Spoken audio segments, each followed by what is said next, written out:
ଗୋଟିଏ ଗ୍ରାମରେ କୃପାସିନ୍ଧୁ ନାମରେ ଜଣେ ବ୍ୟକ୍ତି ଥିଲେ।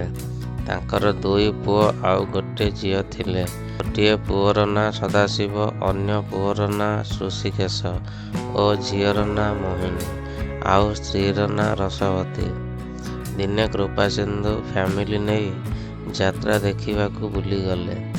ବାଟରେ ଯାଉ ଯାଉ ତାଙ୍କ ଝିଅକୁ ଶୋଷ ଲାଗିଲା। କରିବେ କ'ଣ? ପାଖରେ କିଛି ଦୋକାନ ବଜାର ନଥିଲା। କିଛି ବାଟ ଗଲା ପରେ ବଜାରଟିଏ ପଡ଼ିଲା। କୃପାସିନ୍ଧୁ ପାଣି ଆଣି ଝିଅକୁ ପିଇବାକୁ ଦେଲେ।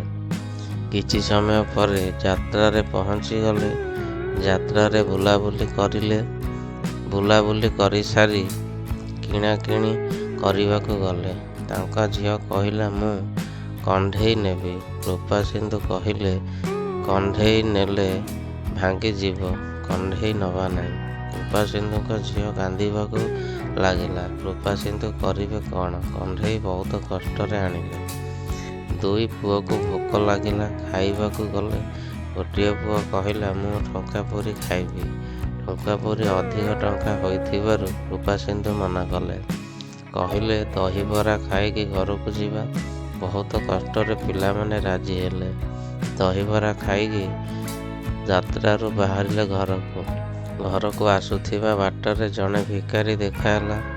କୃପାସିନ୍ଧୁଙ୍କୁ କିଛି ଭିକ୍ଷା ମାଗିଲା, କିନ୍ତୁ କୃପାସିନ୍ଧୁ ଭିକ୍ଷା ଦେବା ପାଇଁ ମନା କରିଦେଲେ। ଭିକାରୀ କହିଲା, ତୁମଠାରୁ କୃପଣ ମଣିଷ କେଉଁଠାରେ ବି ମିଳିବେନି। ଭିକାରୀ ମନ ଦୁଃଖରେ ଗଲା ଓ ସବୁ ଲୋକଙ୍କୁ କୃପାସିନ୍ଧୁଙ୍କ ବିଷୟରେ କହିଲା।